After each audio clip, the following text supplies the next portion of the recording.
Hey, what's up, guys? Ed here for Guitar Space and this month's trade secret.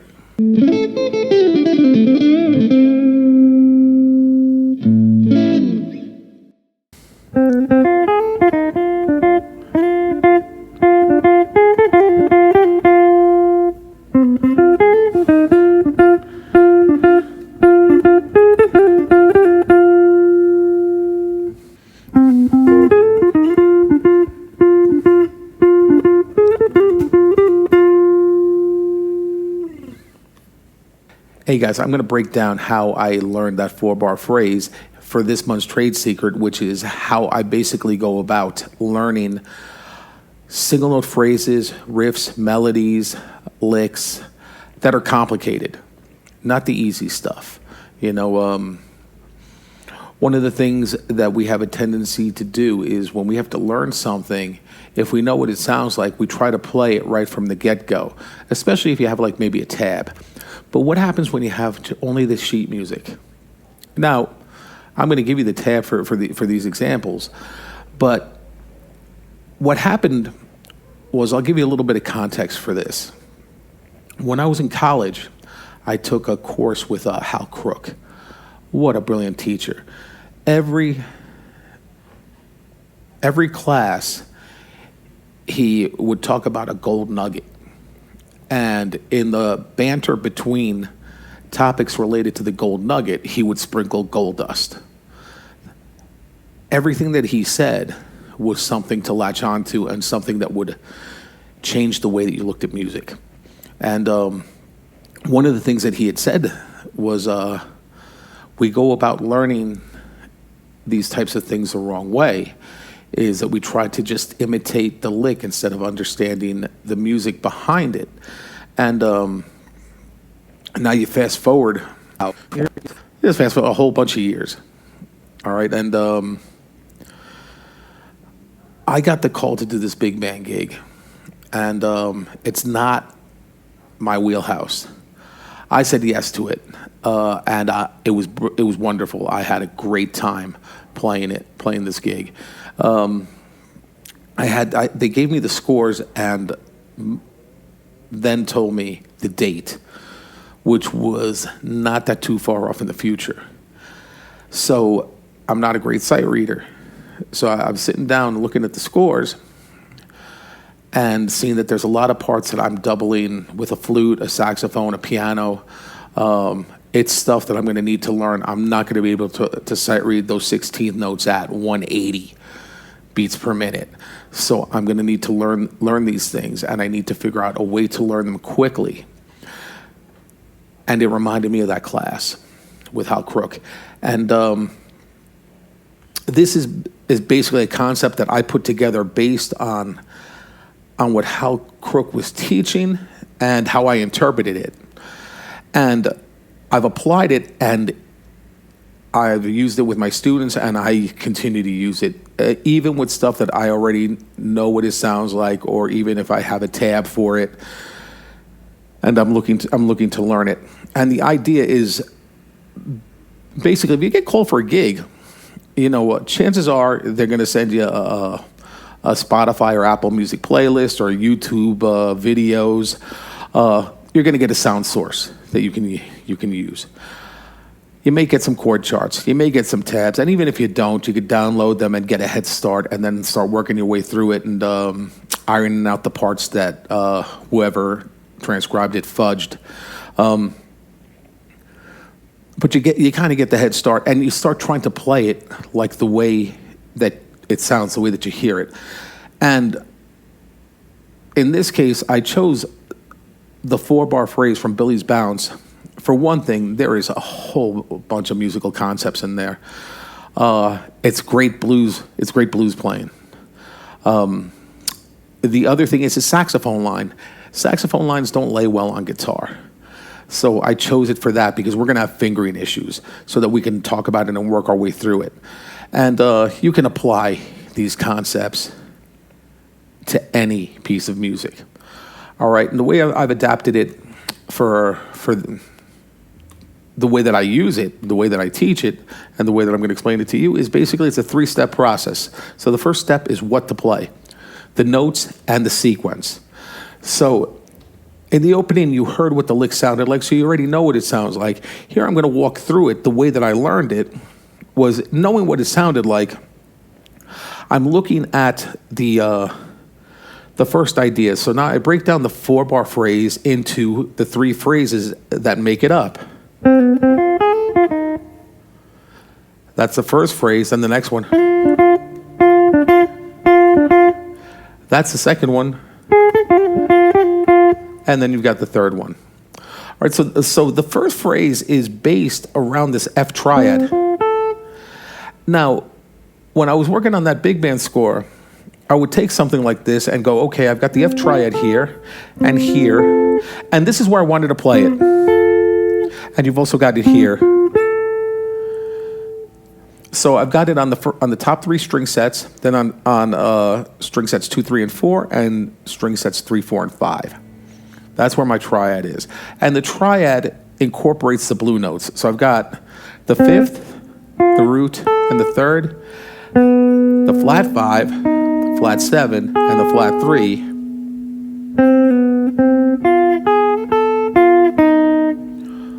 So that's the phrase. So now I'm going to work it in all 3 positions.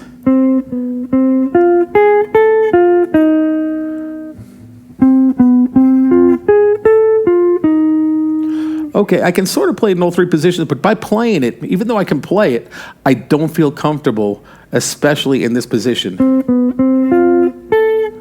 This backbent knuckle thing has me constantly hitting that A note rather than hitting the A flat before it.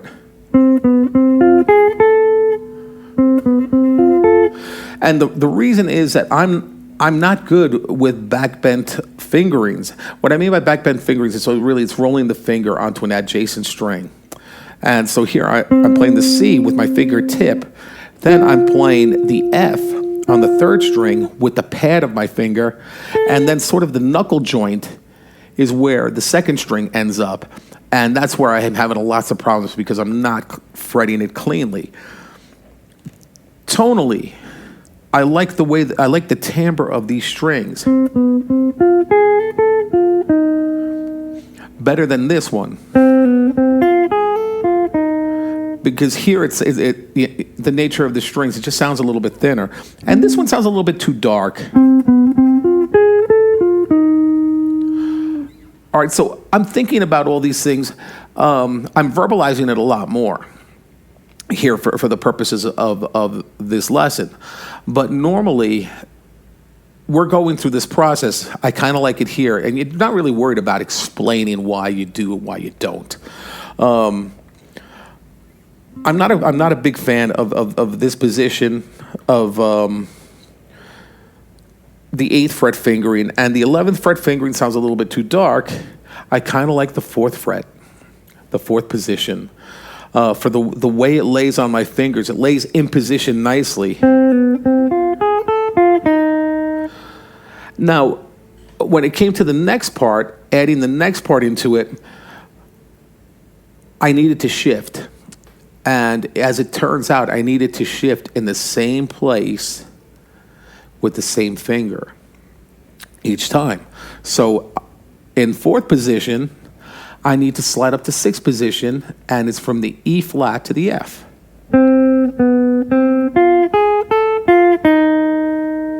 And here I need to get into this position because my next phrase is the F to D.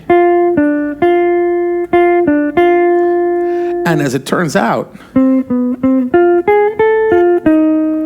it works here too. Here is a drawback about the 8th position one. Once I move into 10th position, I'm playing the D note on the 4th string 12th fret with my 3rd finger.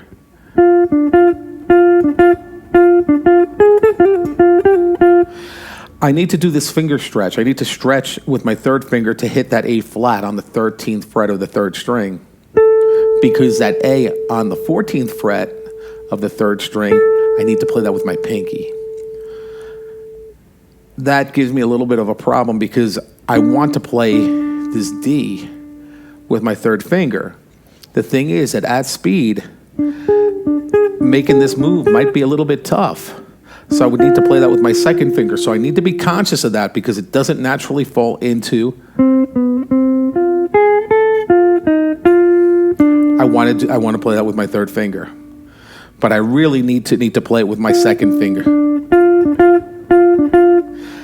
And I have the same problem here in the 11th position, in the 13th position, because when I slide up to the 15th position.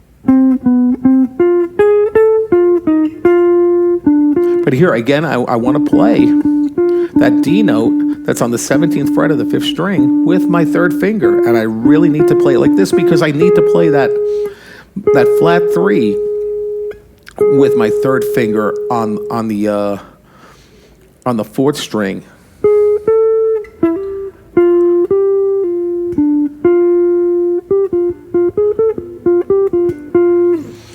Okay, so now I've got to negotiate this. I got to see which one's going to work. Now, here I'm kind of adding a little bit, I'm hinting at the rhythmic aspect of it, but really what to play. Get the notes, get the sequence of notes. And then I would practice it like this, playing them all with equal value. So you could say that these are all quarter notes.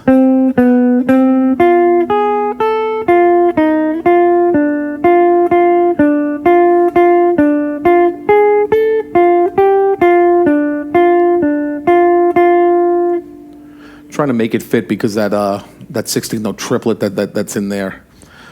So I added an extra D.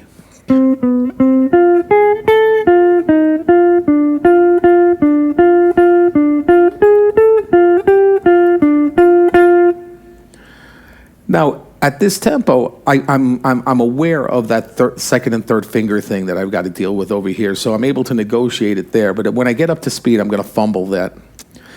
And now here, the 13th position.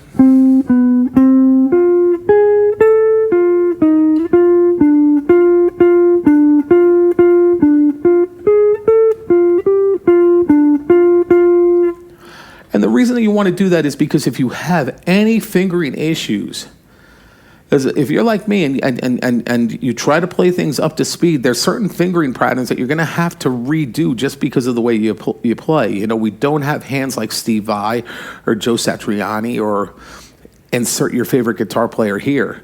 You know, I come from the Hendrix school, and Hendrix and Stevie Ray Vaughan had huge hands. And one of the reasons why Hendrix played with his thumb over the neck was because of that, but he also, it became part of his style. It was awkward for me to learn. I ended up learning it because I was a big fan.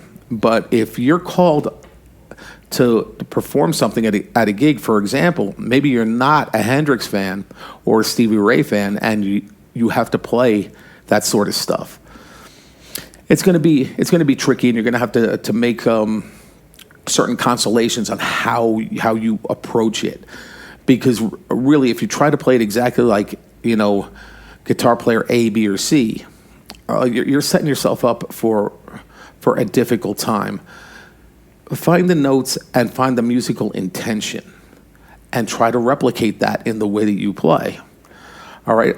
I'm not a jazz player. I love listening to jazz, and I study jazz just for these purposes. But any jazz player will hear me play this and go, he's not a jazz player. You know, just like metal guys will hear a blues player play metal and go, he's not a metal player. You know, we have our strengths and we have our weaknesses. All right, so the first one, step one, what to play. Sequence of notes. Practice it with a metronome and give them all equal note values. And this way you can focus on your fingering and the mechanics of it. Once you have the mechanics, then you can work on where to play it. Now, we've broken it down into 3 areas. I can play it in those 3 areas like this, but up to speed, I don't think so. And I've already chosen my favorite where it lays best, and it lays in the first finger pattern in 4th position, starting in 4th position, and then sliding up to 6th. So now, once I have the what and the where, this is where I'm going to play it. I need to put the how to play it. how to play it is my rhythmic. It's two parts, really. It's the rhythmic aspect and then the embellishments, or the musical expression. Or in guitar speak, hammer-ons and pull-offs. But now that I have this, I can do I can add the rhythmic aspect of it and focus on the rhythm because I'm not going to have any technical issues.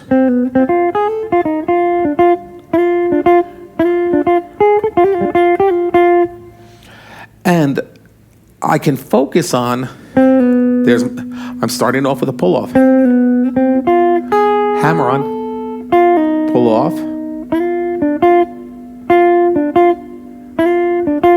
I'm adding some slides in there.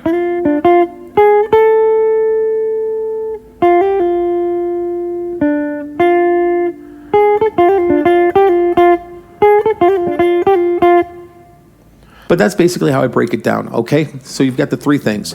What? The sequence of notes. Where? The location on the fretboard. And the how. The rhythmic aspect, and then you add the bit of polish, the sparkle that will take it over the top, and you're ready for the gig. All right? Work on that. Let me know how it goes for you. All right? Thanks for watching, and remember, practice smart and play from the heart. I'll see you next time.